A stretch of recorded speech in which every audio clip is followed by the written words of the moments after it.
avec assurance auprès du trône de la grâce, avant d'être secouru dans nos faiblesses et de trouver grâce à ses cieux.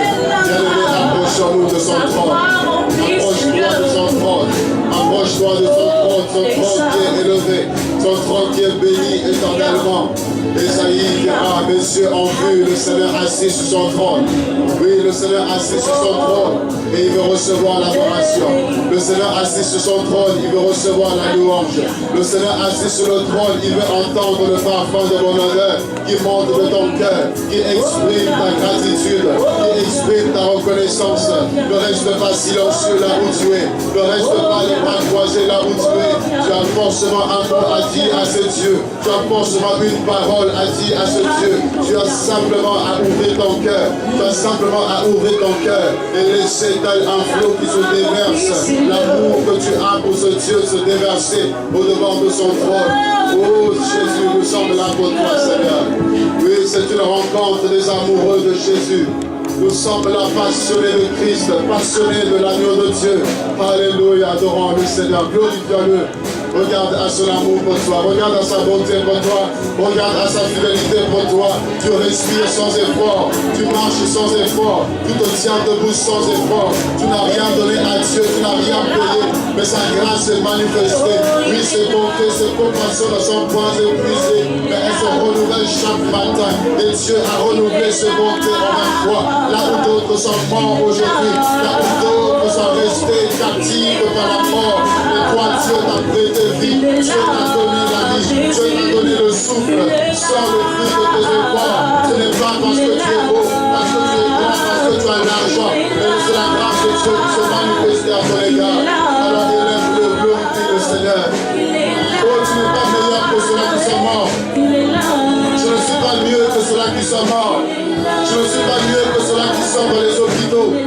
Non, je ne suis pas plus que ceux qui sont dans les comas, luttant entre la vie et la mort. Oh Dieu, Seigneur, c'est ta grâce qui me donne de vivre. C'est en toi que j'ai l'être et le mouvement. C'est pourquoi je veux te dire un grand merci. C'est pourquoi je veux te glorifier, Adonai. C'est pourquoi je veux célébrer ton nom. Oh, mon âme te bénit. Oh, mon âme te bénit, Jésus. Mon âme t'exalte, Seigneur.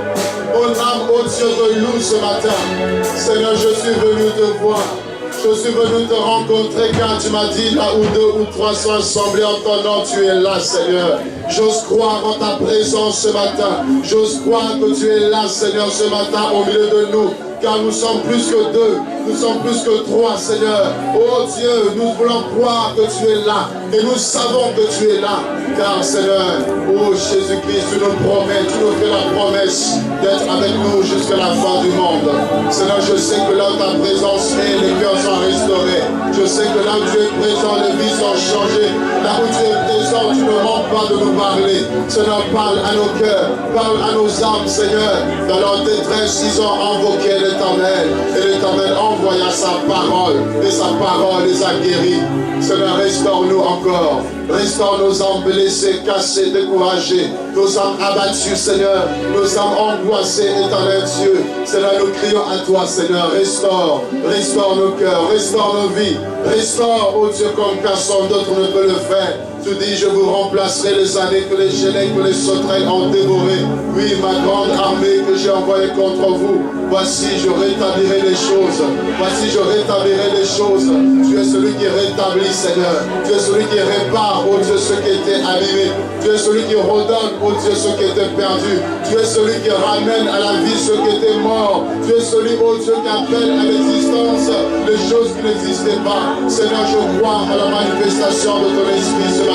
Je crois à la puissance de la résurrection ce matin. Je crois au miracle de Dieu. Je crois aux signes et aux prodiges. Je crois au Dieu. La capacité, Seigneur, du Saint-Esprit à changer, à transformer. Éternel, je veux te laisser toute la place. Je veux m'effacer, Seigneur, parce que je ne suis qu'un instrument. Je veux m'effacer pleinement parce que je ne suis rien, ô Dieu. Mais te laisser toute la place, car c'est toi qui peux, Éternel, répondre à nos questions. C'est toi qui peux, Seigneur, ô Dieu, guérir une personne malade ce matin. C'est toi qui peux restaurer une vie, Seigneur. Ô Dieu de gloire, Seigneur, cassé, brisé. Éternel, telle cette femme qui était courbée, Seigneur. Lorsque tu es entré, tu l'as vu courbée. Tu l'as vu, Seigneur. Tu as vu son état. Et tu diras, alléluia, sois pardonné. Tes péchés soient pardonnés. Et la Bible nous dit que cette femme a été redressée. Seigneur, tel que nous sommes courbés, Seigneur, tu vas nous redresser, oh Dieu. Notre âme courbée, Seigneur, sera redressée ce matin dans le nom de Jésus-Christ. Honneur et gloire à toi. On a béni l'Éternel. On a béni l'Éternel. Oh, quand je regarde, Seigneur, ma vie, mon âme te bénit. Quand je regarde à mon être, mon âme te bénit. Si je regarde le soleil, la lune, les étoiles, l'ouvrage de tes mains, oh Dieu, les mots me manquent, Seigneur, pour te louer. Les mots me manquent pour t'adorer. Les mots me manquent pour exprimer, Seigneur, ta grandeur. Oh Jésus, mon âme bénit l'Éternel. Et n'oublie aucun de ses bienfaits. Mon âme bénit l'Éternel. Alléluia, bénis-le ce matin. Tu fais bien de l'adorer. Tu fais bien de le glorifier ce matin. Ma bouche célèbre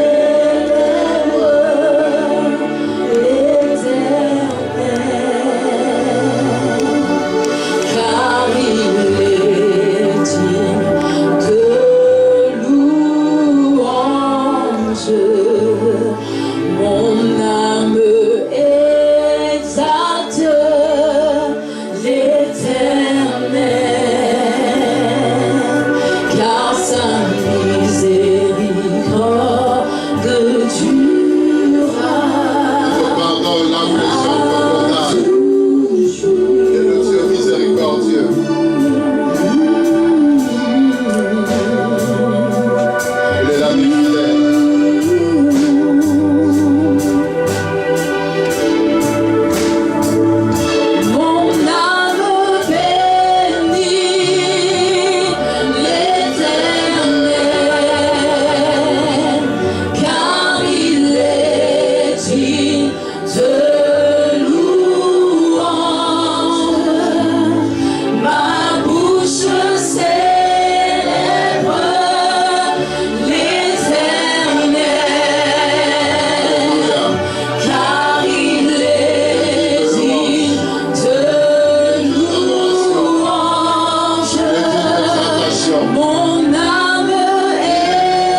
Seigneur des Seigneurs.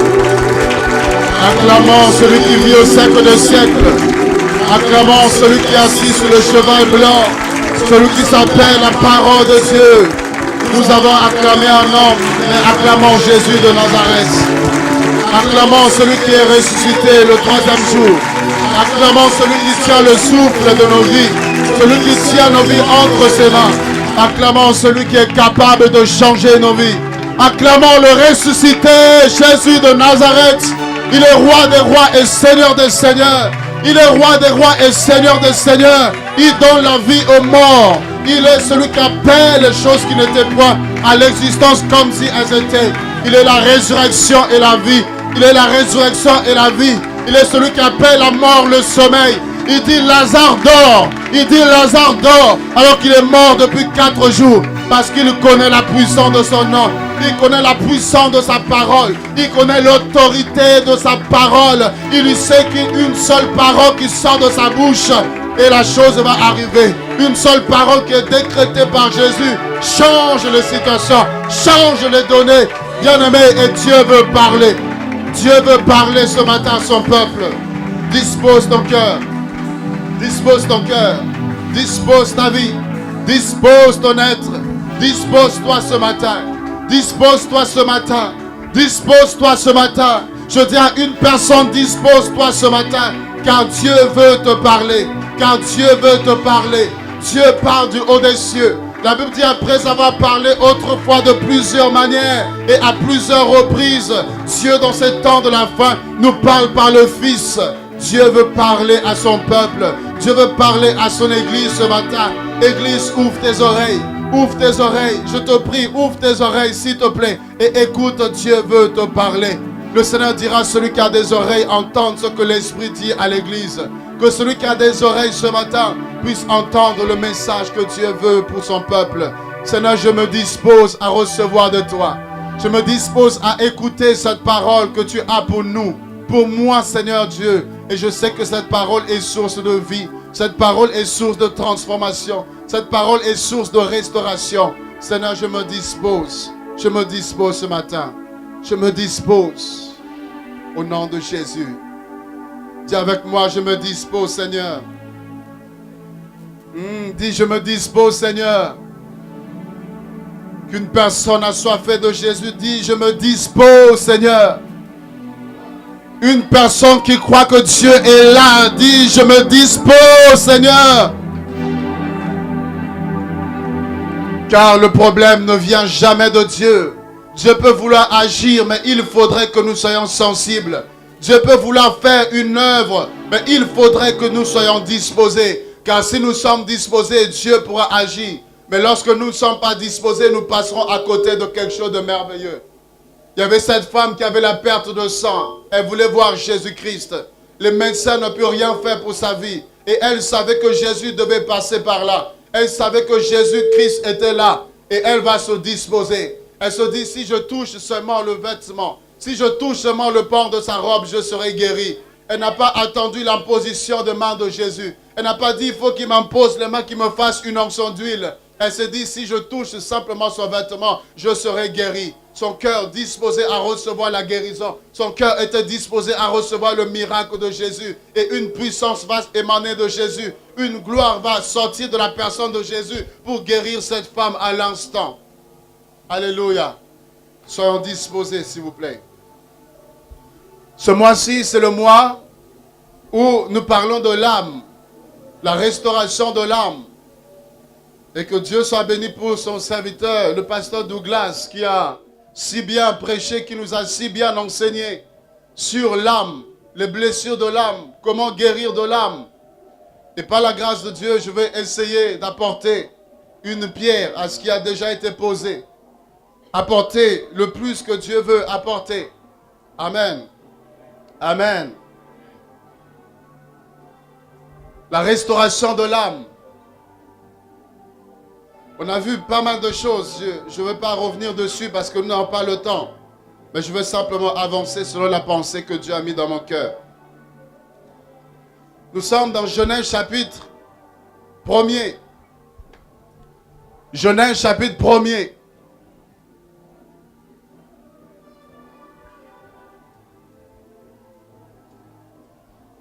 Au verset 26, comme vous savez, après avoir créé toutes choses, le premier, deuxième, troisième, quatrième, cinquième, sixième jour, et dans la deuxième phase de la création, le sixième jour, Dieu va, n'est-ce pas, prendre le temps de créer l'homme.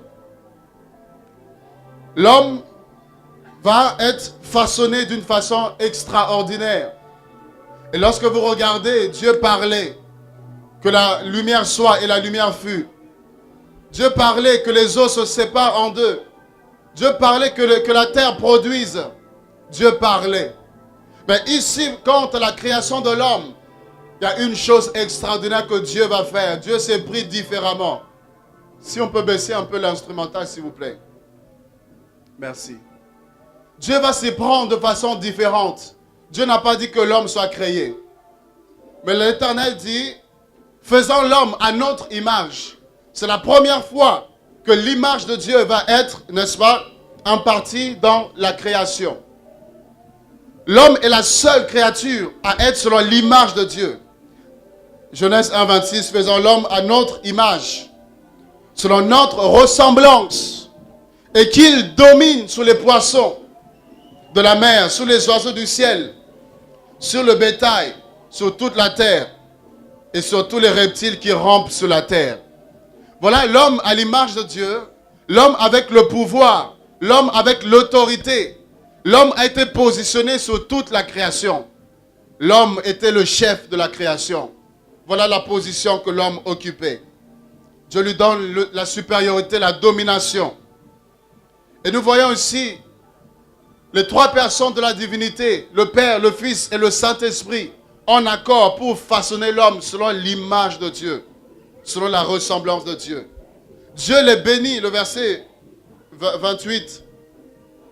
Dieu les bénit et Dieu dit, soyez féconds, multipliez et remplissez la terre, assujettissez-la et dominez sur les poissons de la mer, sur les oiseaux du ciel et sur tout animal qui se meut sur la terre. Amen. Amen. Amen. Voilà ce que Dieu va faire de l'homme. Dieu va bénir. Je veux dire à une personne que tu es béni.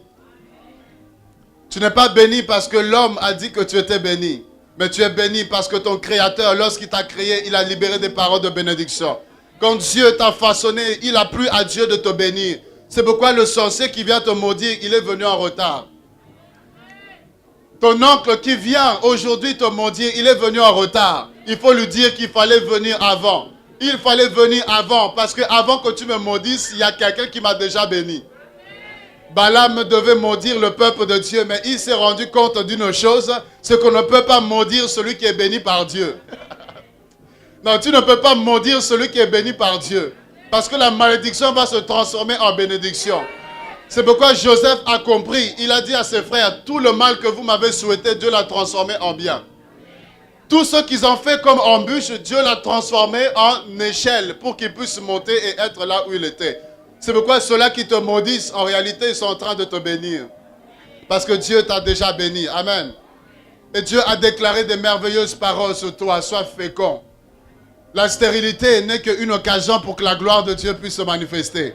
Parce que Dieu veut que tu sois fécond. Alléluia. Et ici, dans Genèse 2, le verset 7, regardez avec moi. Dieu forma l'homme de la poussière de la terre. Et il souffla dans les narines de l'homme le souffle de vie. Et l'homme devint une âme. Je vous entends pas. L'homme devint une âme vivante. Nous parlons de la guérison ou la restauration de l'âme. L'homme était créé, mais l'homme ne pouvait pas bouger. L'homme était inerte. Il a fallu que Dieu souffle dans les narines de l'homme son souffle. Et c'est à partir du souffle de Dieu que l'homme a commencé à bouger. Que l'homme a commencé à respirer. L'homme a été ranimé. C'est pour dire que sans le souffle de Dieu, l'homme n'a aucune raison d'exister. Et le souffle de Dieu ici, c'est l'image du Saint-Esprit. C'est pourquoi Job pouvait dire, le Saint-Esprit, l'Esprit de Dieu m'a créé. Et le souffle du Tout-Puissant m'anime. Et Paul dit, en Christ, en Jésus, nous avons l'être et le mouvement. Sans Dieu, nous n'avons pas le mouvement. Sans Dieu, nous n'avons pas la vie. Sans le souffle de vie, l'homme n'est rien. Les milliards ne peuvent rien. Voilà ici, l'homme est devenu une âme vivante. Amen. C'est-à-dire capable de décider. Alléluia. Capable de choisir. Capable de prendre une orientation. L'homme était selon l'image de Dieu. L'homme est devenu une personne capable de se déplacer, de bouger, de se mouvoir. L'homme pouvait choisir, il pouvait décider, il pouvait aller, il pouvait obéir, il pouvait se soumettre ou alors désobéir. Et vous le voyez, Dieu dit, dans Genèse 2 toujours, le verset 15 à 16, Dieu prit l'homme et le plaça dans le jardin d'Éden pour le cultiver, pour le garder. L'Éternel donna cet ordre à l'homme. Tu pourras manger de tous les arbres du jardin, mais tu ne mangeras pas l'arbre de la connaissance du bien et du mal. Car le jour où tu mangeras, tu mourras certainement. Amen. Dieu place l'homme devant l'arbre de la connaissance du bien et du mal. Et Dieu dit, tu peux manger de tous les arbres, mais quant à cet arbre, tu ne toucheras pas. Le jour où tu mangeras, tu mourras de façon certaine. Et l'homme était là, positionné dans ce jardin. L'homme avait le libre arbitre. L'homme avait le choix d'obéir à Dieu ou de désobéir. L'homme avait le choix de se soumettre à Dieu ou encore de se rebeller contre Dieu. Voilà que le libre arbitre a été donné à l'homme. Amen. Amen. Dieu n'a pas créé une machine qui pouvait commander. Mais Dieu a créé une personne avec la volonté. L'homme avait la volonté. Dieu a laissé le choix, le libre arbitre à l'homme de choisir d'obéir ou alors de désobéir. Et qu'est-ce que l'homme va faire? L'homme va laisser le diable l'influencer. L'homme va laisser le mal gagner son cœur. Et l'homme va choisir de désobéir à Dieu en mangeant le fruit de l'arbre de la connaissance du bien et du mal. Voilà que l'homme va mal utiliser le libre arbitre. L'homme a mal utilisé le choix que Dieu lui a donné. Parce qu'en réalité, c'est une preuve d'amour. Et c'est une occasion aussi de prouver à Dieu que nous l'aimons. Je me soumets à Dieu parce que je l'aime. J'obéis à Dieu parce que je l'aime. Je peux me trouver dans un endroit où personne ne me connaît. Personne sait que je suis chrétien. Mais ce n'est pas pour autant que je vivrai dans le péché. Ce n'est pas pour autant que je vais me comporter n'importe comment. Parce que j'ai conscience que ce Dieu est omniprésent et il est omniscient. Et je me soumets parce que je l'aime. Amen. Rien ne t'empêche d'aller en boîte de nuit. Rien ne t'empêche de vivre n'importe comment. Rien ne t'empêche de vivre comme les personnes qui sont dans le monde. Mais si quelque part tu as refusé de marcher sur le train de ce monde, c'est parce que tu aimes Dieu, n'est-ce pas? Ah, je pensais que tu aimais Dieu. C'est parce que tu aimes Dieu que tu ne fais pas certaines choses, que tu ne vas pas à certains endroits, alors que tu es libre de le faire. Rien ne t'empêche de fumer, mais tu refuses de le faire parce que tu veux plaire à ce Dieu. Parce que tu veux te soumettre à ce Dieu par amour. Amen. Et voilà que l'homme va désobéir. Et Dieu dira ceci. J'ai mis devant toi deux chemins. La vie et la mort. Dieu ne choisit pas la vie ou la mort. Mais Dieu place deux chemins. Il te demande à toi de choisir. Dis avec moi, je veux choisir le bien. C'est l'homme qui choisit. Tu veux choisir le bien, mais tu as le libre arbitre. Tu veux aussi choisir le mal, Dieu te laisse choisir le mal. Mais seulement sachez qu'il y a des conséquences derrière. Il y a des conséquences par rapport au choix que tu as fait. Et dans Deutéronome 28, le Seigneur dit, si tu obéis à ma parole, voici la liste de bénédictions qui seront les conséquences de ton obéissance vis-à-vis de Dieu. Il y a toute une liste de bénédictions. Mais vous verrez aussi qu'il y a une liste dans le même chapitre de malédictions. Pour toutes les personnes qui choisissent de désobéir à Dieu, qui choisissent de se rebeller contre Dieu, de suivre leur propre voie, il y a une liste de malédictions qui va s'abattre sur ces personnes à cause du choix que tu as fait. Bien-aimé, quel est le choix que tu as fait?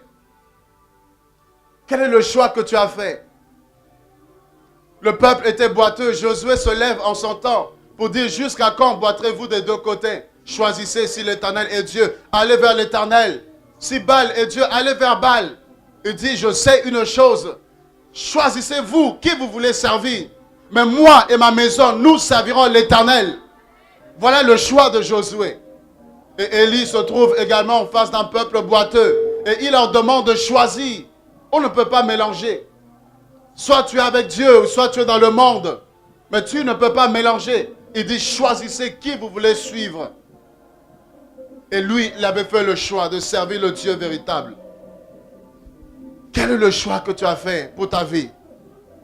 Quel est le choix que tu as fait pour ton éternité?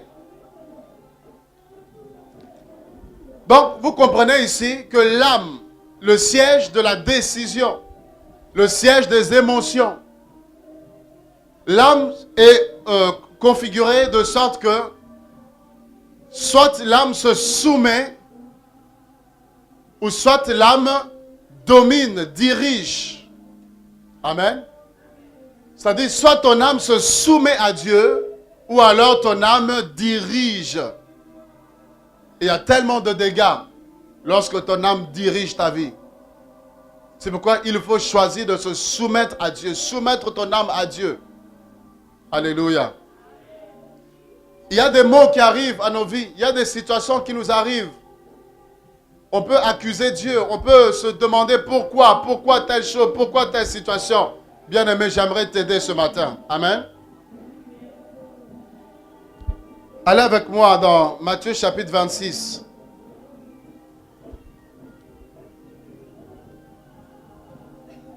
Le Seigneur Jésus, en venant sur la terre, 100% homme, mais 100% Dieu également. Il a marché en manifestant la gloire de Dieu, la puissance de Dieu, les signes, les prodiges, les démons pouvaient être chassés. Mais il y a une chose qui m'a marqué. Le Seigneur faisait toutes choses selon la volonté de Dieu. Le Seigneur se calquait à la volonté de Dieu. Il prenait le temps qu'il fallait pour prier, pour connaître la volonté du Père. Et il faisait tout selon la volonté de Dieu. Alors que les autres mangeaient je ne sais quelle nourriture, mais il leur dit: j'ai une autre nourriture à manger, en parlant de la volonté du Père. Il dit: ma volonté, c'est de faire, ou ma nourriture, c'est de faire la volonté de celui qui m'a envoyé. Il était soumis à son Père. Il était soumis à la volonté parfaite de Dieu. Bien-aimé, est-ce que tu te soumets à ta propre volonté ou tu te soumets à la volonté divine? Est-ce que tu prends le temps de consulter Dieu pour connaître sa volonté? Ou alors tu te lèves et tu fais les choses sans tenir compte de Dieu? Ou alors tu décides de ta vie comme si tu t'appartenais à toi-même? Le Seigneur n'a rien fait de lui-même. Il dira: le Fils voit le Père. Et tout ce que le Père fait, le Fils le fait également. Rien de tout ce que le Fils pouvait faire ne pouvait ne pas être de la volonté de Dieu. Pour choisir les apôtres, il a prié pour connaître les personnes qu'il devait choisir. Dans Marc 1,35, alors que tous dormaient, la Bible nous dit: très tôt le matin, le Seigneur va dans un lieu désert où il va prier. Il va prier pour préparer la journée. Prier pour connaître le plan de Dieu pour la journée qui venait de commencer. Bien-aimés, est-ce que nous cherchons à connaître le plan de Dieu? Ou alors nous nous levons, nous mangeons, nous prenons notre petit déjeuner et puis on prend la voiture, nous partons au travail sans connaître le plan de Dieu, sans savoir ce que Dieu veut pour cette journée. Qu'est-ce que Dieu a préparé? Qu'est-ce que Dieu a prévu pour moi cette journée? Les païens ne connaissent pas Dieu. Ils se lèvent, ils vivent selon la vanité de leurs pensées. Mais toi, tu dois marcher différemment. Tu dois connaître le plan de Dieu. Tu dois savoir ce que Dieu veut pour toi. Tu dois connaître le désir du Père pour ta vie. Connaître le désir de Dieu pour cette génération, pour cette nation, pour ton entourage. Qu'est-ce que le Seigneur veut? Qu'est-ce que Dieu veut? Et Jésus prenait le temps qu'il fallait pour connaître la volonté de Dieu. Ici, dans Matthieu 26, nous sommes dans le jardin de Gethsémani. Le diable était appelé à pouvoir régner à ce moment-là. Puisque le diable devait arrêter Jésus et l'emmener à la croix. pour que le plan parfait de Dieu puisse s'accomplir. Et le diable va animer les hommes. Judas va se lever pour trahir le Seigneur pour 30 pièces d'argent, s'il vous plaît. Qu'est-ce que 30 pièces d'argent par rapport à Jésus-Christ? Qu'est-ce que 30 pièces d'argent par rapport à Jésus-Christ? Mais animé par le diable, il va préférer l'argent que Jésus-Christ. Combien de personnes préfèrent l'argent à Jésus-Christ? Combien de personnes préfèrent le matériel qu'à Jésus-Christ? Combien de personnes préfèrent s'attacher aux choses du monde qu'à Jésus-Christ? Combien d'entre nous sommes comme des Judas? Nous avons vendu Jésus pour de l'argent. Nous avons vendu Jésus pour la gloire. Nous avons vendu Jésus pour le succès. Et voilà que le diable va se mobiliser. Le royaume des ténèbres était mobilisé pour arrêter Jésus. Et voilà que Jésus, conscient de la réalité spirituelle. Pour ceux qui étaient là jeudi, j'avais commencé à introduire ce message. Et nous allons poursuivre. Jésus était conscient de la réalité spirituelle. Il était conscient qu'il y a eu un temps où la gloire de Dieu pouvait se manifester. Un temps où il était insaisissable. Preuve en est, plusieurs voulaient mettre la main dessus, mais jamais personne n'a pu mettre la main sur lui. Parce qu'il savait que c'était le temps où il devait manifester la gloire de Dieu. Mais il était conscient aussi qu'il y avait un temps où il devait se laisser prendre, saisi par le diable pour qu'il soit emmené au poteau de la croix pour le salut de l'humanité. Il était conscient. Et c'était un temps terrible. C'était un moment de souffrance. C'était un temps d'angoisse. C'était un temps qui n'était pas facile. Vous imaginez, tu es là et tu es conscient que tu vas mourir. Tu es là, tu es conscient que tu vas souffrir. Tu es conscient de l'atrocité qui t'attend. Bien aimé, ce n'était pas évident. Vaut mieux encore ne pas savoir et puis tu fais un accident, tu pars. Au moins, tu n'as pas le temps de réaliser, de comprendre, tu es parti déjà. Mais d'être là et d'être conscient du sort qui va s'abattre sur toi. D'être conscient que tu vas être crucifié. D'être conscient que tu seras humilié. D'être conscient qu'on va te frapper. On va t'enfoncer une couronne d'épines et ton sang va gicler de tous côtés. On va percer ton côté. Jésus était conscient de la souffrance. Il était conscient de cette réalité qui était là. Et Jésus, en tant qu'homme, avait besoin de se fortifier. Il avait besoin de fortifier son âme. C'est pourquoi il va dans Gethsémane. Il prend avec lui Pierre, Jean, Jacques.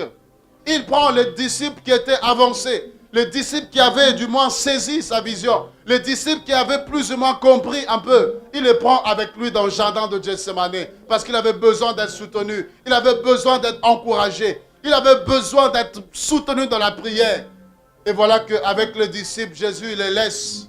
Et il s'en va seul pour prier. Il s'en va seul pour chercher la volonté de Dieu. Bien-aimé, la volonté de Dieu, c'est quand tu es seul avec Dieu. Pour connaître parfaitement la volonté de Dieu, il faut le seul à seul avec Dieu. Sinon, les hommes vont t'influencer. Sinon, tu feras la volonté des hommes. Mais quand tu es seul avec Dieu, la voix qui parlera, c'est la voix de Dieu. Ce n'est pas la voix de ton frère ou de ta sœur. Mais tu entendras la voix de Dieu. Et quand tu viendras, tu feras les choses selon la volonté de Dieu. Jésus était seul face à son Père, priant, recherchant la volonté de Dieu. Oui, c'est vrai, je veux sauver l'humanité. Oui, c'est vrai, je veux que les hommes soient sauvés. Je veux que Brice soit sauvé. Je veux que Junior soit sauvé. Lydie, Douglas, toutes les personnes, toute la race humaine. Je veux qu'ils soient sauvés. Mais Seigneur, la souffrance qui est là. Regarde les épreuves qui sont là. Regarde les combats. Jésus est en train de prier pour connaître parfaitement le plan de Dieu, la volonté de Dieu. Et en tant qu'homme, il a besoin d'être encouragé, soutenu. Il revient vers les disciples, il les trouve endormis. Endormis? Comment pouvez-vous dormir dans ce temps de combat? Comment pouvez-vous dormir dans ce temps de difficulté? Comment pouvez-vous somnoler alors que le diable est debout? Le diable est en train d'agir. Le royaume des ténèbres est mobilisé. Comment pouvez-vous dormir? Comment pouvez-vous ronfler? Et Jésus s'étonne de cela. Mais ils étaient profondément endormis. Alléluia. Alléluia. Ils étaient en train de dormir. Et le Seigneur va les réveiller. Priez, veillez et priez afin de ne pas tomber dans la tentation. Il leur dit, la chair est faible. La chair est faible. Si Jésus s'était arrêté là, je comprendrais que tu puisses dormir. Si Jésus s'était arrêté là, je comprendrais que tu sois découragé. Mais Jésus va plus loin. Alléluia. Jésus va plus loin. La chair est faible, c'est vrai. Mais l'esprit est bien disposé. L'esprit est bien disposé. Si tu t'appuies, tu marches sur la chair, tu ne pourras pas voir la gloire de Dieu. Tu ne pourras pas accomplir le plan de Dieu. Mais si tu t'appuies sur l'esprit qui est bien disposé, bien aimé, même si c'est un temps où le diable se lève, toi tu tiendras ferme. Je veux même si je prêche à une personne, je veux prêcher à une personne. Même là où le diable est debout, toi tu tiendras ferme. Parce que tu ne marches pas sur la chair, mais tu marches sur l'esprit. Et l'esprit est bien disposé à faire la volonté de Dieu. L'esprit est disposé à accomplir l'œuvre de Dieu. C'est pourquoi il est dit marcher selon la chair.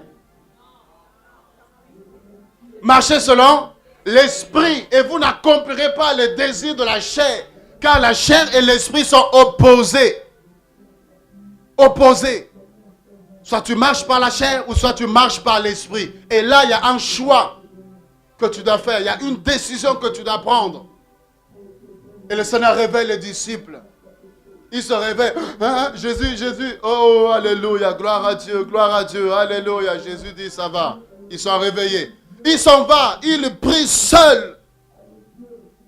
Il faut que tu aies le temps du seul à seul avec Dieu. La vie chrétienne, ce n'est pas dans le bâtiment. La vie chrétienne ne se vit pas quand nous sommes tous ensemble. Mais quand tu sors, est-ce que tu as toujours la foi? Parce qu'il est facile d'avoir la foi quand tu es entouré des gens qui ont la foi. Alléluia. Parce qu'en réalité, toi-même, tu n'as pas la foi, mais ta foi est basée sur la foi de l'autre. Est-ce que quelqu'un me comprend? Je sais que là, s'il y a un problème, l'autre, il a la foi, il va prier, ça va aller.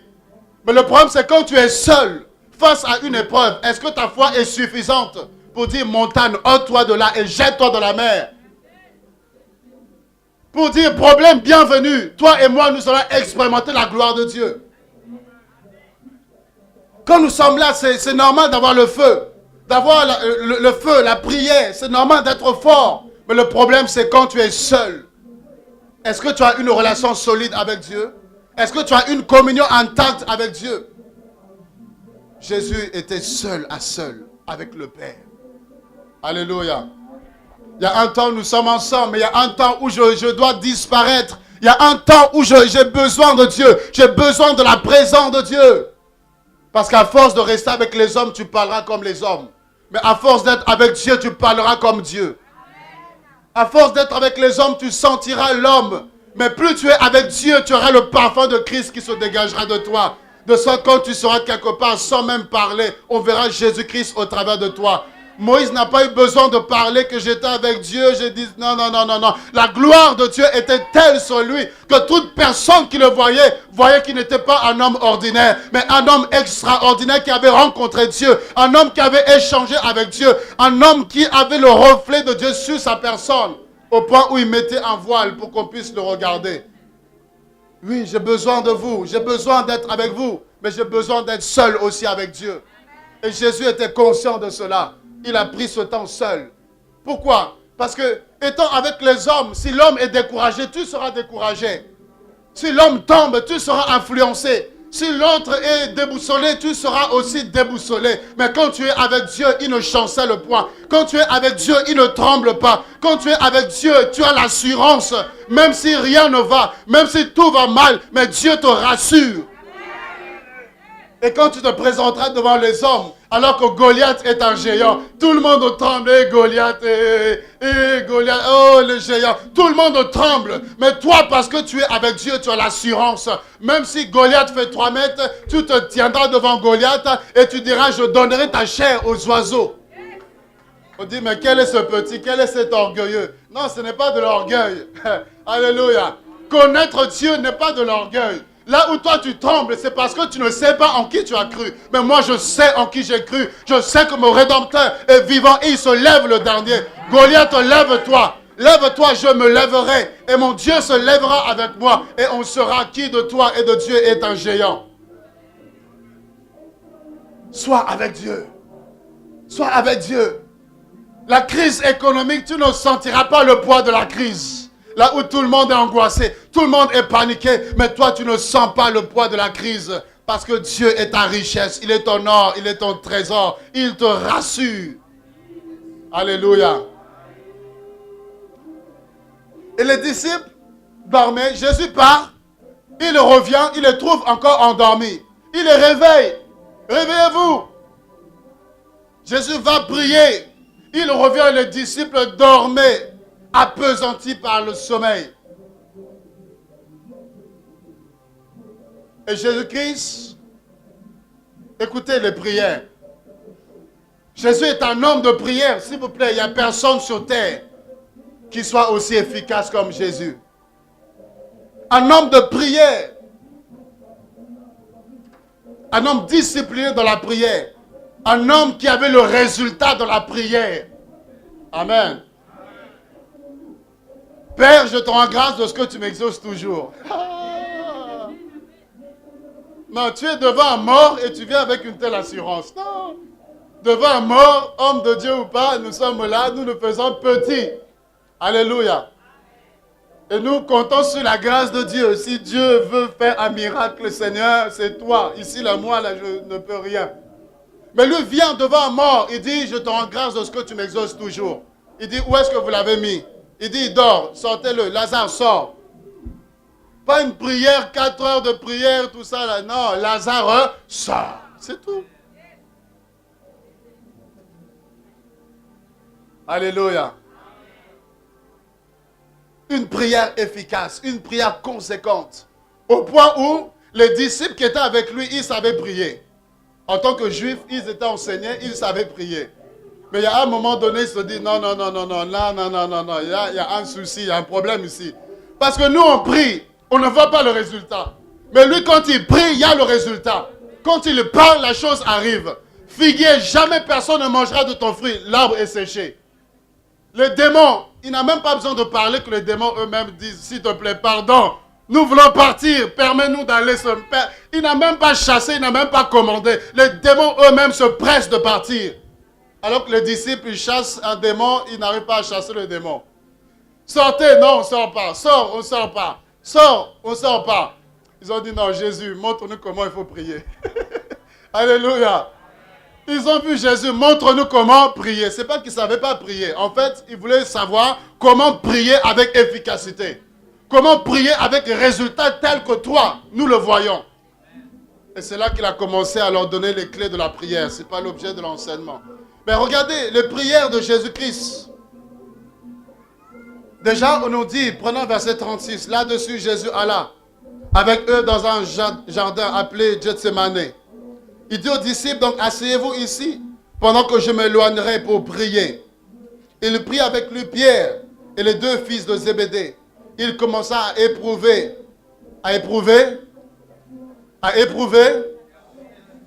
Soyez avec moi. À éprouver.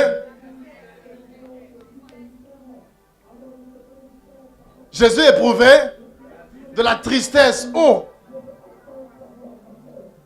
Là, c'est un autre Jésus.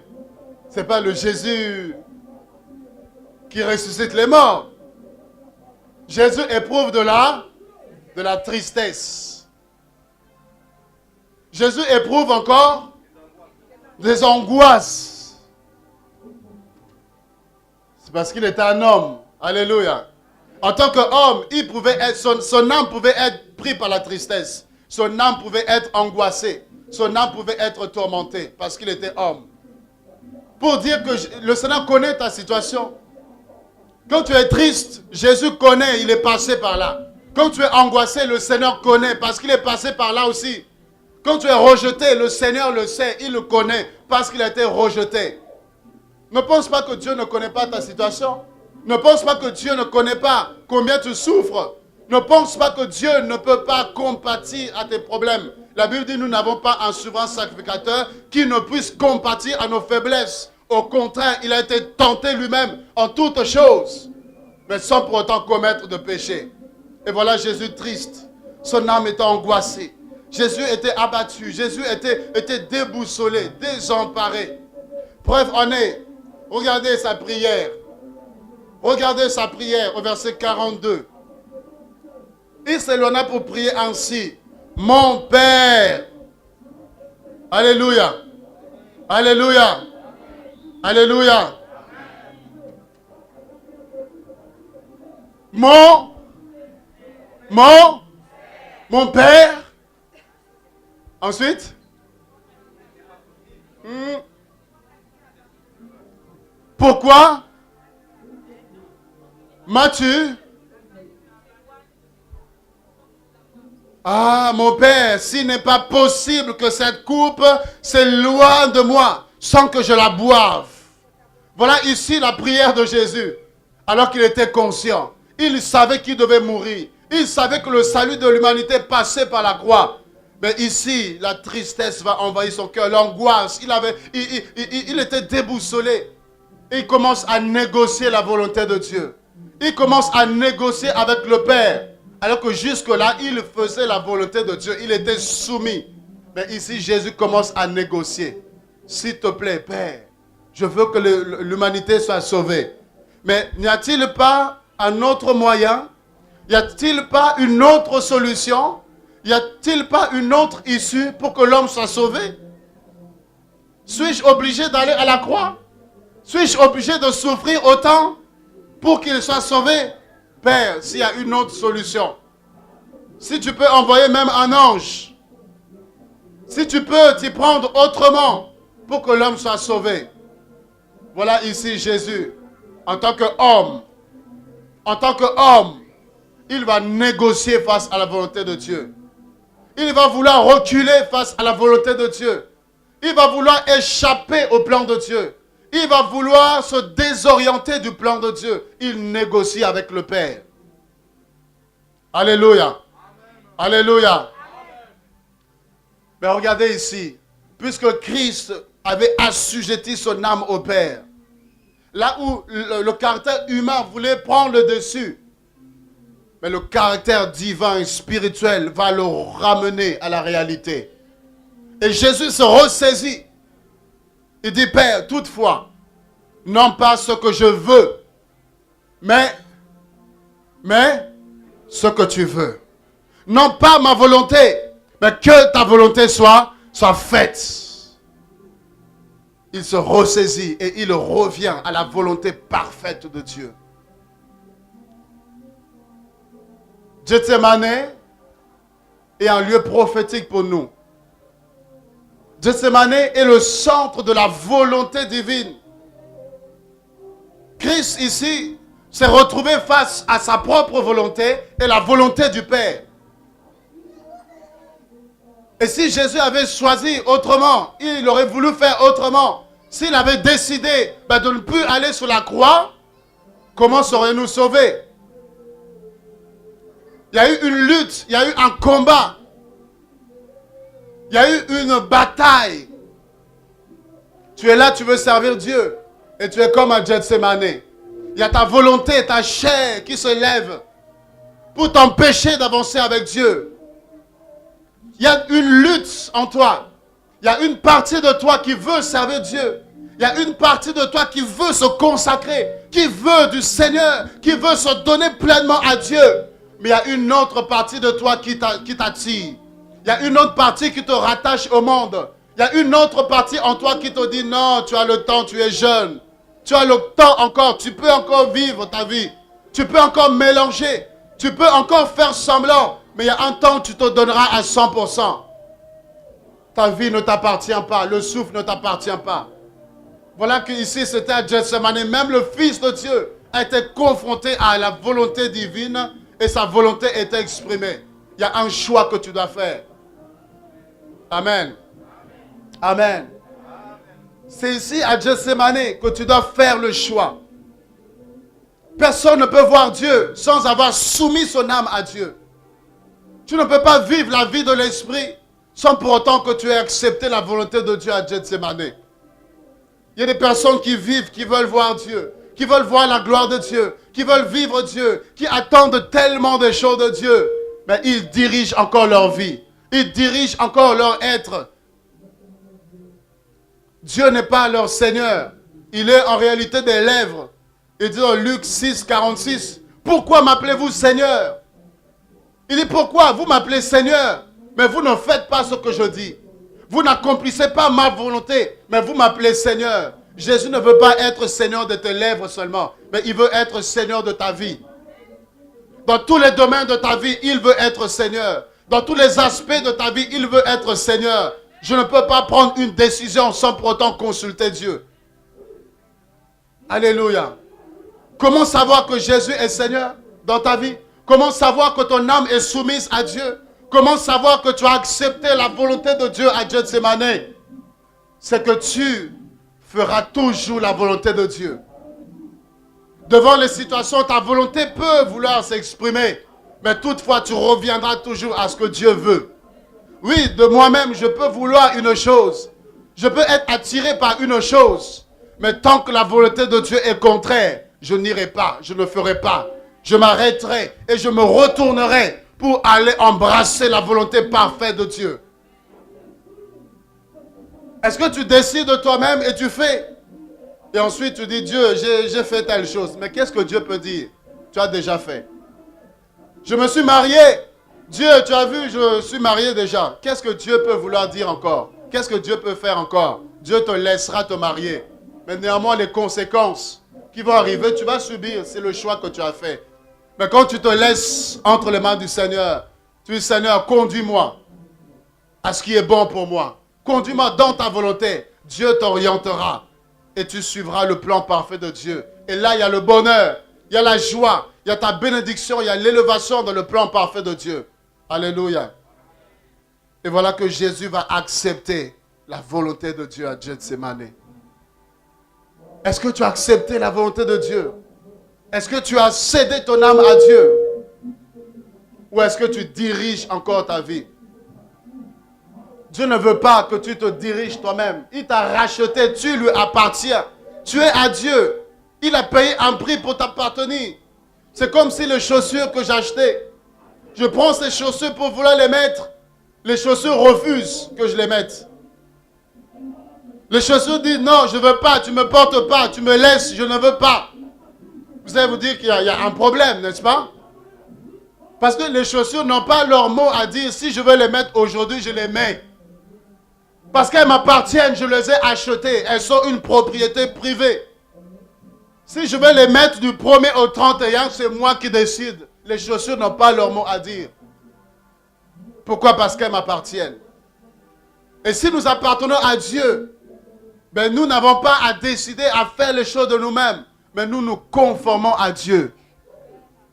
Il y a même des choses que tu peux faire de toi-même. Il y a même des choses que tu peux décider de toi-même. Mais puisque je ne veux pas sortir de son plan, je prends quand même le temps de l'écouter. Je prends quand même le temps de le consulter. Parce que je veux être sûr que je suis soumis à Dieu. Sûr que je suis dans le plan parfait de Dieu. Sûr que je ne suis pas en train de sortir, que je ne suis pas en train de m'écarter de sa volonté. N'est-ce pas qu'il a dit l'Éternel est mon berger? Alléluia. N'est-ce pas qu'il a dit l'Éternel est mon berger? Et si l'Éternel est ton berger, ça veut dire que tu es sa brebis. Et ce n'est pas la brebis qui conduit le berger, mais c'est le berger qui conduit la brebis. Est-ce que tu es conduit par Dieu ou tu veux conduire Dieu? Tu t'engages dans des voies et tu veux conduire Dieu, tu veux associer Dieu. Ou est-ce que tu laisses Dieu prendre la direction et tu le suis? Tu avances derrière le Seigneur. Gethsémane, la lutte, ta chair remonte à la surface. Les boîtes de nuit, le monde frappe à ta porte. Et tu es là. Tu as les deux chemins, les deux voies. Et tu es confronté, tu ne sais que faire. Tu ne sais que choisir. En même temps, tu veux de Dieu. Mais en même temps, le petit copain t'attire. En même temps, le mal t'appelle. Et tu es là. Il faut que tu prennes une décision. Alléluia. Il faut que tu fasses un choix si tu veux aller plus loin avec Dieu. Et c'est ce que Jésus va faire. Que ta volonté soit faite. Il a accepté la volonté de Dieu. Amen. Laissez-moi vous aider encore. Gethsémane est un lieu très très prophétique. Rien que son nom est un enseignement pour nous. Rien que le nom de Gethsemane doit nous dire quelque chose, doit nous enseigner quelque chose. Qui veut voir la gloire de Dieu se manifester dans sa vie? Qui veut voir Dieu l'utiliser? Qui veut être un instrument pour cette génération? Nous voulons tous être utilisés par Dieu. Nous voulons tous voir Dieu. Nous voulons tous prier et voir Dieu se révéler à nous. Nous voulons tous parler et voir les choses arriver. Nous voulons plein de choses de Dieu. Mais ces choses ne pourront arriver. Dieu ne pourra travailler avec nous que seulement si nous disons, Seigneur, je me soumets à toi, prends ma vie et conduis-moi. Gethsemane signifie pressoir à huile. Gethsemane signifie pressoir à huile. Dis avec moi, pressoir à huile. Tu veux voir la gloire de Dieu? Dieu t'amène dans Gethsemane, dans le pressoir à huile. Nous voulons voir Dieu, on veut que Jésus se manifeste, on veut que le Saint-Esprit nous utilise. Nous sommes assis confortablement dans nos canapés, mangeant matin, midi, soir, du 1er au 31, devant le feu de l'amour, devant je ne sais pas quoi, Santa Barbara, ou je ne sais pas, vous-même vous savez. Amen. Et nous voulons le réveil, nous voulons le feu, nous voulons la gloire, nous voulons chanter comme je ne sais pas qui, nous voulons tellement de choses. Mais laissez-moi vous dire que même le Fils de l'homme a été emmené dans Gethsemane, le pressoir à huile. Gethsemane se trouve au pied de la montagne des Oliviers, le mont des Oliviers. Et cette montagne était caractérisée par la présence des oliviers. Il y avait beaucoup d'oliviers. Et Gethsemane, c'était au pied de cette montagne. Et Gethsemane signifie pressoir à huile. Et le pressoir à huile, c'est là que justement, nous prenons les olives et nous allons les emmener. Amen. Non, je veux te parler tel un prophète maintenant. Amen. Les olives sont cueillies, sont prises. Mais, quand vous regardez les olives, n'est-ce pas qu'on peut voir l'huile? Oui? C'est-à-dire, en ayant les olives, nous pouvons avoir l'huile. Mais néanmoins, il y a un processus pour avoir l'huile. Mais les olives contiennent l'huile. Alors, il faut l'emmener dans le pressoir. Tel que nous te voyons, tel qu'on te voit, on peut voir la gloire de Dieu. On peut voir le Saint-Esprit en action. On peut voir la prophétie. On peut voir le ministère prophétique. On peut voir la gloire de Dieu. On peut voir le don de guérison. On peut voir beaucoup de choses telles qu'on te voit. Telle cette olive qu'on a cueillie. On peut voir l'huile. Mais le problème, c'est quoi? Nous restons à l'état d'olive. Parce que nous n'acceptons pas le processus de Dieu. Nous n'acceptons pas d'être travaillés par Dieu. Nous n'acceptons pas de passer par les étapes qu'il faut, de sorte que de olives que nous devenons l'huile. Amen. Il y a principalement 5 étapes pour que l'olive devienne l'huile. La première est la cueillette. Tu n'es pas venu par le fruit du hasard. Tu es une olive que Dieu a cueillie. Du péché, de la boue, du monde. Je ne sais pas d'où, mais le Seigneur est venu et il t'a pris. Il t'a cueilli. Alléluia.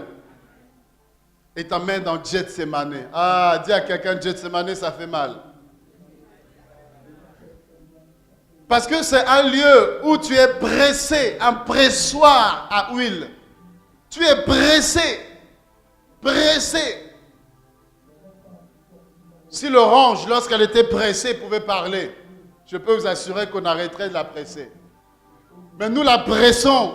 Pourquoi? Parce que nous avons besoin du jus qui sort de là. On presse. Pour que quelque chose de bon émane de toi, Dieu doit te presser de la même façon.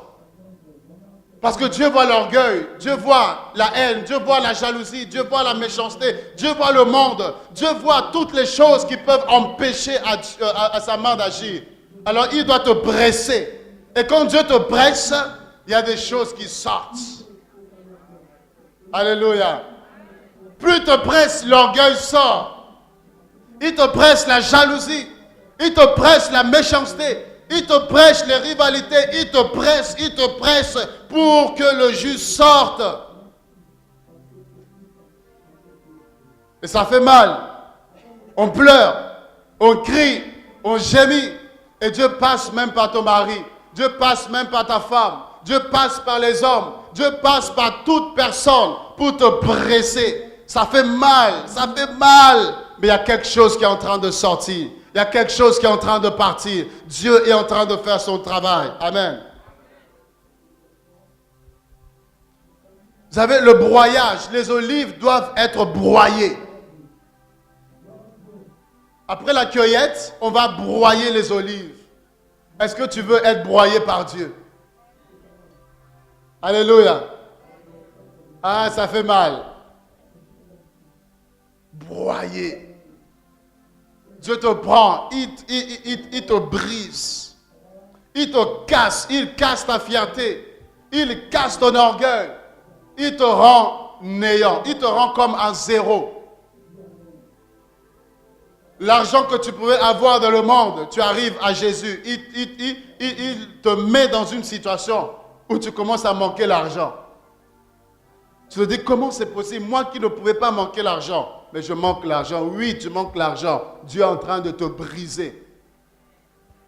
Tu ne pouvais pas manquer d'amis dans le monde, mais tu arrives là, tu te retrouves seul. Dieu est en train de te briser, de te broyer. Et Dieu emploie plusieurs méthodes. Tu fais confiance à une personne, la même personne te poignarde derrière le dos. Et quand tu apprends cela, ça fait mal. Dieu est en train de te broyer.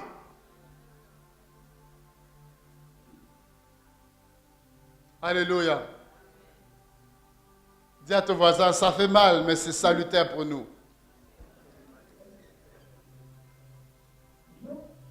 Et là, il y a un changement. De l'olive qu'on avait, lorsque l'olive est broyée, il y a un changement qui se produit. Et l'olive sera broyée jusqu'à ce qu'elle devienne une pâte. Il y a un changement. Non, tu ne le vois pas, mais il y a un changement. Alléluia. Toi-même, tu ne sais pas, mais il y a un changement dans ta vie. Même si on ne voit pas encore l'huile, mais il y a un changement dans ta vie. Amen. La troisième étape, le pressurage. Et la pâte qui a été obtenue va être pressée à nouveau avec des poids. Elle est broyée pour obtenir la pâte. Maintenant, cette pâte-là, on va encore la presser.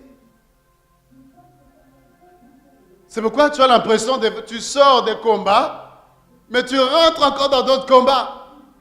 Tu sors d'une situation difficile et tu penses que là, ouf, c'est bon, c'est fini. Mais tu es confronté à une autre situation encore plus difficile. Parce que Dieu continue son processus, Dieu continue son travail en toi.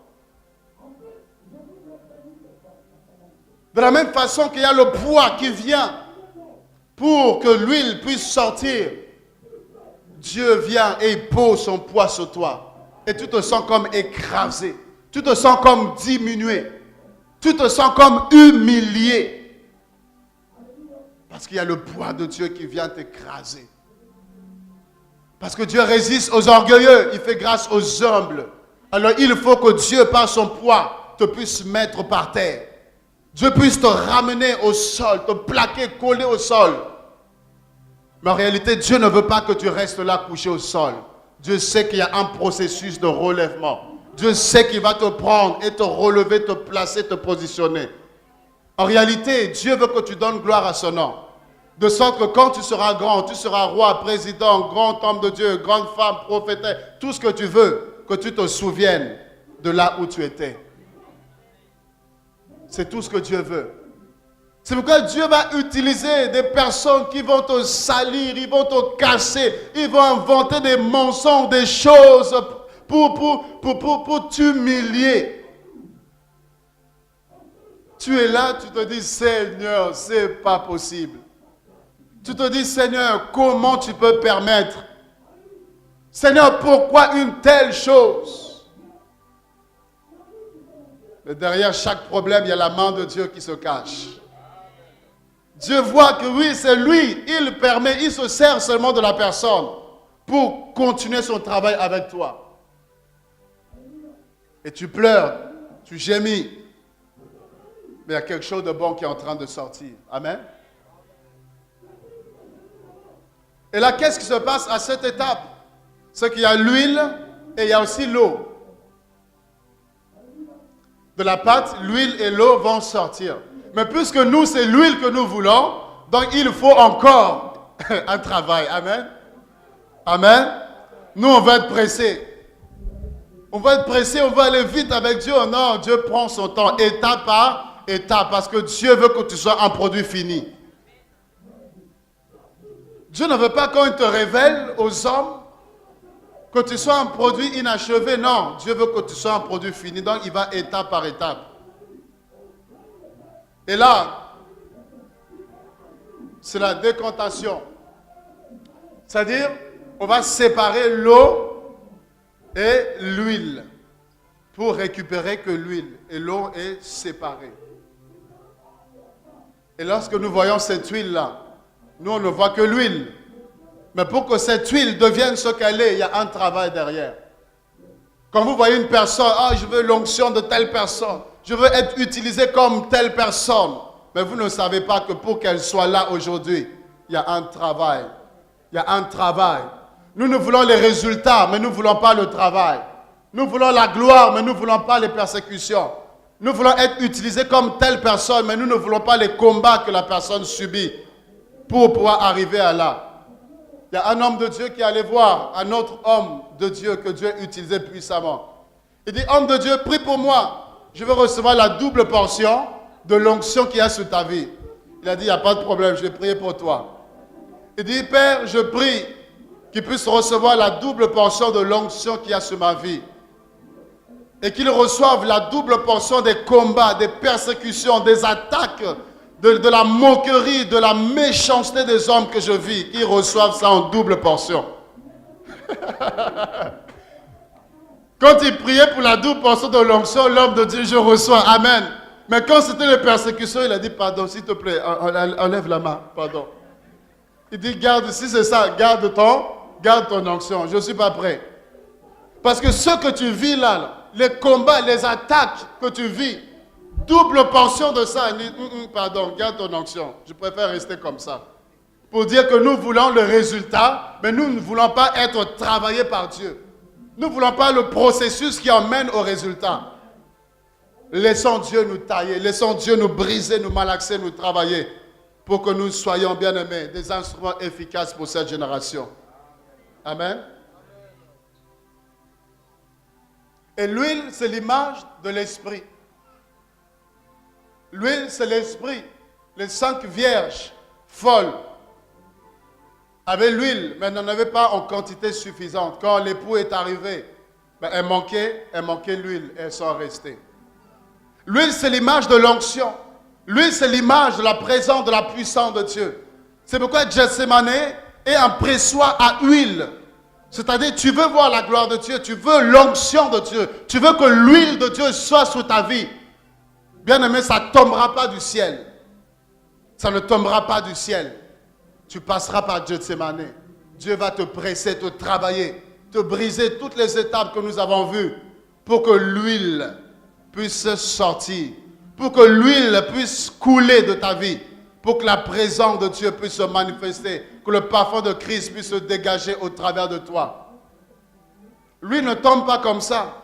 L'onction ne vient pas comme ça. Même quand on prie pour toi, reçois l'onction. Ne pense pas que tu as reçu l'onction comme ça facilement, non. Parce que l'homme ou la personne, pour recevoir l'onction, il y a eu un processus par lequel il est passé pour recevoir cette onction.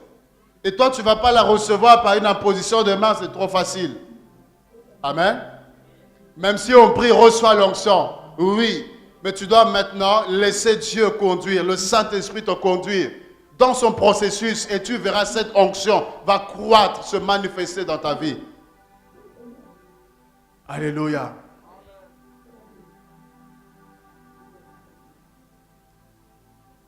Qui veut céder son âme à Dieu? Qui veut s'abandonner entre les mains du Seigneur? Et là, l'huile jaillira de toi. L'huile va couler sur toi. La présence de Dieu, l'onction sera sur toi. La manifestation de l'Esprit sera palpable. La manifestation de la gloire de Dieu sera visible. L'huile sera sur toi. Tu seras imprégné de l'huile. Tu auras l'huile sur toi. Mais si tu ne le laisses pas, tu n'acceptes pas le processus, tu seras qu'une olive qu'on a cueillie. Une olive qui est là, mais qui ne peut pas produire l'huile. Alléluia. L'âme a été cédée. Je veux dire à une personne, de la même façon, je vais vers la fin, de la même façon que tu ne peux pas empêcher un oiseau de voler au-dessus de ta tête. Que tu veuilles ou non, l'oiseau volera au-dessus de ta tête. Amen. Amen. De la même façon que tu ne peux pas empêcher au problème d'arriver dans ta vie. Tu peux prier, avoir le feu, l'onction que tu veux. Les problèmes viendront frapper à ta porte. La trahison, tu connaîtras la trahison. Tu peux tout faire pour être bien avec les gens.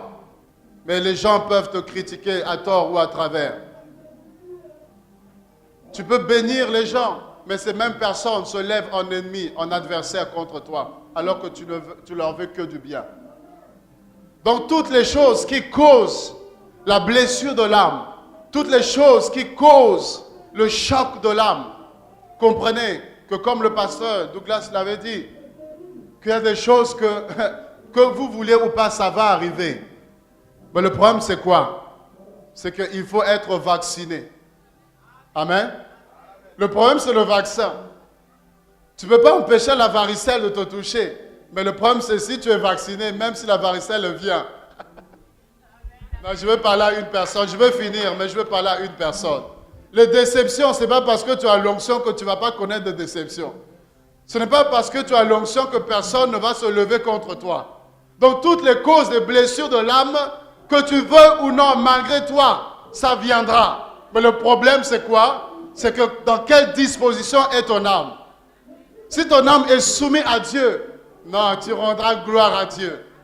C'est-à-dire, même s'il y a un problème qui arrive, peu importe la situation qui arrive, mon âme bénit l'Éternel.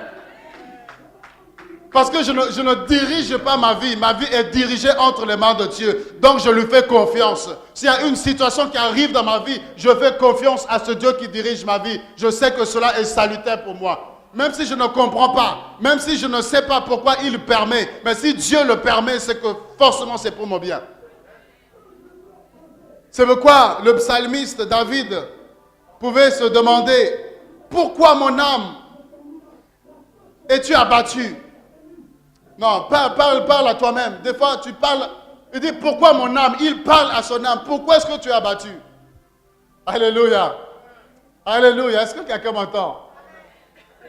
Quand ton âme est soumise à Dieu, même si la tristesse veut, oh, tu te ressaisis comme Jésus s'est ressaisi. Pour dire, mon âme, pourquoi tu es abattu? Jésus n'est-il pas Seigneur? Tu te prêches à toi-même. Tu es le meilleur prédicateur de ta vie. Tu es le meilleur prophète de ta vie. N'attends pas que les gens prêchent. Non, toi-même, prêche-toi à toi-même. Mon âme, pourquoi tu es abattu? Bon. Problème, oui, facture, tout ça. Pourquoi es-tu abattu? Est-ce que Dieu est plus grand que les factures? Est-ce que 1000 euros, Dieu ne peut pas te donner 1000 euros? Si, ben alors pourquoi tu es abattu? Alléluia. Pourquoi tu es abattu? Désemparé, découragé, alors que l'homme de Galilée a tout accompli. Jésus-Christ a tout accompli, mais tu es là abattu. Maladie, dis à ton âme maladie. Problème, bienvenue. Toi et moi, nous allons voir la main de Dieu se manifester et témoigner la grandeur de Dieu. Le problème, c'est être vacciné. Je suis vacciné. Mon âme est vaccinée contre les critiques. Parle matin, midi, soir. Je vais apprendre cela. Je me dis non. Dieu, donne-leur la force qu'ils parlent encore. Parce que plus ils parlent, plus moi j'avance. Et en réalité, ça prouve que tu es important. Parce qu'on ne peut pas s'arrêter, passer notre temps inutilement à parler de quelqu'un qui n'est pas important. Si on parle de toi, c'est que tu es important. Si on parle de toi, c'est que tu avances. Si on parle de toi, c'est parce que Dieu est avec toi. Donc laisse les hommes parler. Autocritique, gloire à Dieu. Mon âme bénit l'Éternel. David dit, mon âme bénit l'Éternel. Problème, mon âme bénit l'Éternel. Tout ce que vous pouvez faire, tout ce que tu peux faire, mon âme bénit l'Éternel. Ça, c'est un vaccin, bien-aimé. Ça, c'est une âme puissante que je veux que vous puissiez avoir. Apprenez à bénir Dieu en toutes circonstances. Apprenez à glorifier Dieu en toute occasion. Tout ce qui peut arriver dans votre vie, bénissez le Seigneur. Même si à la mort, je bénis Dieu. Même si je n'ai pas à manger, je bénis Dieu. Même si je n'ai pas de voiture, je bénis Dieu. Toutes circonstances, bénis le Seigneur. Dans la fosse au lion, je bénis le Seigneur. De la fournaise ardente, je bénis le Seigneur. Non, tu es un fou. Comment quelqu'un peut bénir Dieu dans les problèmes? Comment quelqu'un peut bénir Dieu dans la fosse au lion? Comment quelqu'un peut glorifier le Seigneur dans la fournaise ardente? C'est parce que je sais que mon Rédempteur est vivant. Il se lèvera le dernier. Je sais qu'il est le feu dévorant. Je sais qu'il est le lion de la tribu de Juda. Donc mon âme se laisse conduire. Dieu, conduis-moi où tu veux. Même dans les verts pâturages, il n'y a pas de souci. Même dans l'ombre de la vallée de la mort, je ne crains aucun mal. Car je sais que ton bâton et ta houlette me rassurent. Et je me laisse conduire par Dieu. Et les hommes disent, cet homme est fou. À sa place, tout le monde allait abandonner. À sa place, tout le monde allait pleurer. Mais lui, c'est comme si plus le combat arrivait, plus il était encore fort. Ah, le diable est découragé. Le diable est découragé. Non, moi je veux décourager Satan. J'aime dire, je suis celui qui veut décourager l'esprit de découragement. Ça veut dire que quand l'esprit de découragement vient me décourager, c'est lui-même qui est découragé. Ah, tu ne m'as pas compris. Parce qu'il peut permettre toute situation, mais celui-là, non, je tiens ferme. Je bénis Dieu en toutes circonstances. Et David dit, mon âme n'oublie aucun de ses bienfaits. Ça, c'est la deuxième arme. Première, bénis Dieu en toutes circonstances. La deuxième, n'oublie jamais les bienfaits de Dieu. C'est-à-dire quoi? C'est-à-dire le Dieu qui t'a délivré hier, il pourra te délivrer encore aujourd'hui. Le Dieu qui t'a guéri hier, il peut te guérir encore aujourd'hui. Le Dieu qui t'a sauvé hier, il peut te sauver encore aujourd'hui. Donc laisse les situations arriver et appuie-toi sur ce que Dieu a déjà fait. Appuie-toi sur l'expérience que tu as eue avec Dieu. Appuie-toi sur la bonté et la fidélité de Dieu. Si hier il m'a soutenu, ce n'est pas aujourd'hui qu'il va m'abandonner. Alors même si tous les hommes m'abandonnent, même si tout le monde me délaisse, mais je sais que ce Dieu qui m'a soutenu hier, il me soutiendra encore aujourd'hui. Non, je dis, il me soutiendra encore aujourd'hui. Il te soutiendra encore aujourd'hui. Mon père et ma mère m'abandonneront, mais l'Éternel me recueille. J'étais jeune, j'ai vieilli, je n'ai pas envie de juste abandonner. Ni sa postérité mendier son pain. La fidélité de Dieu se manifestera même dans la vie de tes enfants. Même des générations après toi, la fidélité, la bonté de Dieu se manifestera. Ce Dieu qui a été avec toi, il sera avec toi. Jusqu'ici, Dieu m'a soutenu. Et il te soutiendra encore. Il t'aidera encore. Il te touchera encore. Il manifestera encore sa gloire. Il manifestera encore sa puissance parce qu'il n'a pas changé. Dieu n'est pas un homme. Dieu n'est pas changeant. Dieu ne te dit pas je t'aime aujourd'hui et demain il dit ah non c'est fini je t'aime plus. Quand Dieu t'aime, à 10h il t'aime, à 11h il t'aime, à midi il t'aime, aujourd'hui il t'aime, le matin il t'aime, le soir il t'aime. Même quand tu es infidèle, mais Dieu demeure fidèle. Parce que ton infidélité ne change pas Dieu. Ton incrédulité ne change pas Dieu. Ta méchanceté ne change pas Dieu. Dieu est bon en point en trait. Il dit jusqu'à votre vieillesse, j'aime cette parole. Et je marche avec cette parole. Dieu dit jusqu'à votre vieillesse, je vous soutiendrai. Jusqu'à ma vieillesse, Dieu me soutiendra.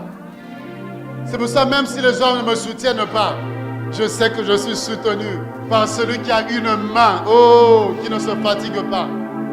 Parce que les hommes te soutiennent aujourd'hui, demain ils vont se fatiguer, ils vont te lâcher. Mais celui qui te soutient s'appelle Dieu. Il dit jusqu'à ta vieillesse, dans les combats, dans les épreuves, dans les difficultés, il te soutiendra. N'oublie jamais ses bienfaits. N'oublie jamais ce qu'il a fait pour toi, ce qu'il a accompli pour toi. Et cela va t'aider à avancer encore. C'est le vaccin que j'ai, bien-aimé. C'est pourquoi tout ce qui peut arriver, toutes les circonstances qui peuvent arriver, vous me voyez comme n'ayant pas de problème. Vous me voyez comme n'ayant aucune difficulté. Tu peux avoir l'impression que j'habite au ciel. Tu peux avoir l'impression que Dieu est là et ma maison est juste en dessous. Tu peux avoir l'impression que je viens seulement sur la terre de temps en temps et que je ne connais pas les réalités de la terre. Bien-aimé, je vis et je connais les réalités de la terre. Mais une chose est sûre et certaine, c'est que je suis connecté au ciel. Alléluia. Je suis connecté au ciel. C'est-à-dire, j'écoute les nouvelles du ciel. Et les nouvelles du ciel sont bonnes. J'annonce à une personne que là où la terre a des mauvaises nouvelles, là où c'est mauvaise mort sur mort, là où c'est crise sur crise, au ciel, il y a de bonnes nouvelles. Il y a de bonnes nouvelles. Connecte-toi au ciel, connecte-toi à Dieu et tu vas passer au-dessus de toutes circonstances. Tu vas passer au-dessus de tout. Là où tout le monde est touché, toi tu es tranquille. Là où tout le monde est abattu, toi tu es calme. Parce que le silence permet à Dieu d'agir. Adam était silencieux, ça a permis à Ève de sortir. Et de garder silence, moi Dieu, je combattrai pour vous. On t'attaque de tous côtés. 1000 tombent à ton côté, 10 000 à ta droite. Toi tu es calme. Parce que je sais que je ne serai pas atteint. Je ne serai pas touché. Ils se lèveront contre toi par 7 chemins, mais ils vont s'enfuir par. Ils viendront un seul chemin, ils s'enfuiront par 7 chemins. Parce que Dieu est avec toi. Parce que Dieu est avec toi. Levons-nous, prenons juste quelques minutes pour prier.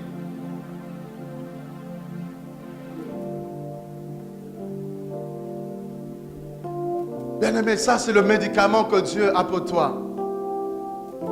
Bénis Dieu et n'oublie jamais ses bienfaits. Ça t'aidera à persévérer. Ça t'aidera à accepter, même quand on t'insulte. Peu importe ce qui peut arriver dans ta vie. Même si les médecins t'annoncent une situation difficile, bénis Dieu. Et souviens-toi de la fidélité de Dieu. Et tu diras, Ebenezer, jusqu'ici Dieu m'a soutenu. Dieu m'a secouru. Élève ta voix et bénis Dieu. Pour cette parole, pour ce message qu'il t'a donné. Un message de foi, un message d'encouragement, de sorte que tu ne sois plus ébranlé facilement, que tu ne sois plus découragé facilement, que tu ne sois pas renversé facilement, que les vents soufflent, tu tiens ferme, les montagnes s'élèvent, tu tiens ferme, les difficultés se présentent devant toi, tu tiens ferme, les hommes s'élèvent contre toi, tu tiens ferme, les combats, les épreuves, tu tiens ferme, dans toutes circonstances, tu tiens ferme, parce que ton Dieu est fidèle et sa main est sur toi. Sa grâce est sur toi.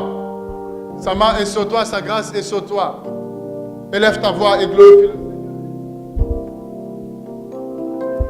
Père, que ta grâce soit sur nos vies, ainsi que ton esprit continue à tenir ferme dans ce temps de la fin. Que ton